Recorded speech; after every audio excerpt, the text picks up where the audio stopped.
কি ব্যাপার চাচা, আপনি ডাল ভেঙেছেন কেন? এটাতে কি করবেন? বাবা মেসওয়াক করব, তুমি করবা?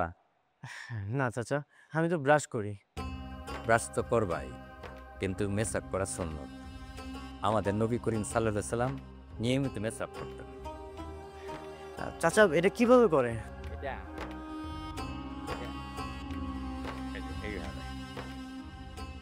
ঠিক আছে, আপনি বানিয়ে দেন, আমি আমার বাবাকে দিব। এটা তোমার, এটা তোমার বাবার। ঠিক আছে।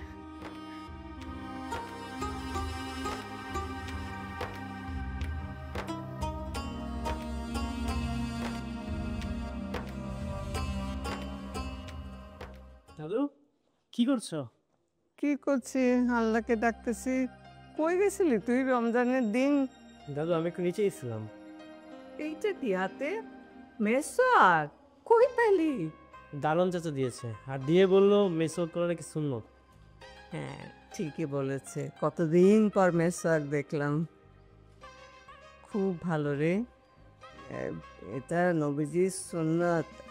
তো দাদা জানো কিন্তু মেসওয়াক করতেন, এই প্রত্যেক নামাজের আগেই ওনাকে দেখতাম মেসওয়াক করছেন। ও, তাহলে এখন থেকে আমি ব্রাশও করবো, মেসওয়াকও করবো। খুব ভালো, মাশাআল্লাহ। দাদু তুমি করবা নাকি? ঠাট্টা করিস আমার সাথে না? দাঁত না একটা হাত দিয়ে খাইতে পারি না। ওই মাড়ির দাঁতগুলো তো সব পড়ে গেছে, আর এই সামনে যে কয়টা আছে এগুলো তো নড়বড়া। তাই তো, ঠিক আছে, তাহলে আমি এইগুলো আমার বাবাকে দিয়ে দিব নি। এই যে রেখে গেলাম, পরে এসে দিয়ে দিব নি। হ্যাঁ আচ্ছা ঠিক আছে।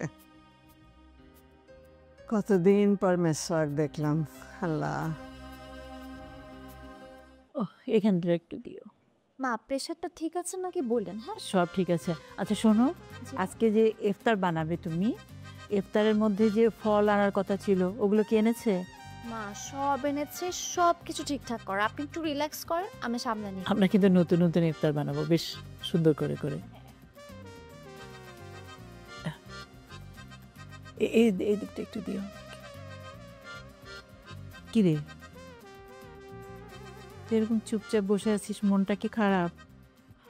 না মা, তেমন কিছু না, শরীরটা একটু খারাপ লাগছে। শরীর খারাপ লাগছে মানে? খিদে পেয়েছে? কিছু আনবো? খিদে পাইনি মা, এমনি একটু শরীরটা খারাপ লাগছে। অ্যাসিডিটি হয়েছে না? দাঁড়া, আমি ঠান্ডা কিছু বানিয়ে আনি, দেখবি পেটটা ঠান্ডা হয়ে যাবে। অ্যাসিডিটি না মা। মা তুমি কি বুঝতে পারছো না? মা আমার মনে হয় ওর পিরিয়ড হয়েছে, তাই না নীলা? এটা লুকানোর কি আছে? পিরিয়ড হয়েছে তো কি হয়েছে? আচ্ছা শোন, আমি ঠান্ডা কিছু বানিয়ে দিই, তাহলে পেটে ব্যথাটা কমে যাবে। মা আমি কিছু খাবো না, রোজা নষ্ট করব না।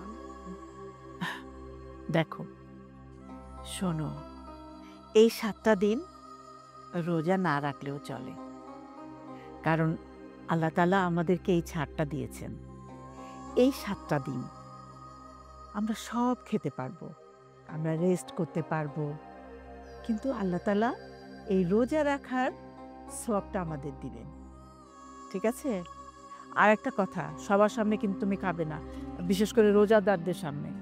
হ্যাঁ, একটা কথা জানিস, আল্লাহ তাআলা তার বান্দাদের এত ভালোবাসেন যে এই যে আমাদেরকে, মেয়েদেরকে এই 7টা দিন উনি রেস্ট দেন, দেখ সওয়াবও দেন। তার মানে কত কিছু আমরা আল্লাহর কাছে পাই, আমাদের কত দিতে হবে, তাই না? রোজার মাস, আমরা আল্লাহকে ডাকবো, আল্লাহর কাছে শুকর আলহামদুলিল্লাহ বলো, ঠিক আছে?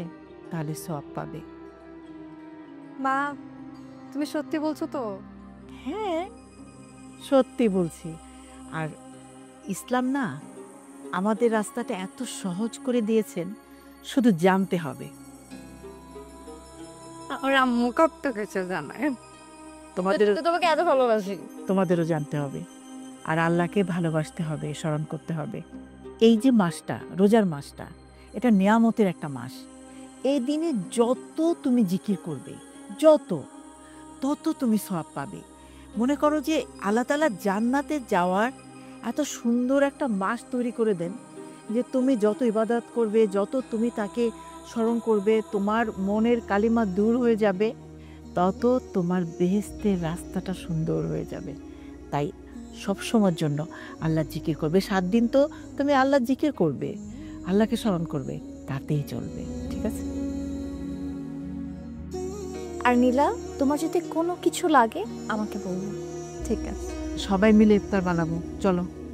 চলো না।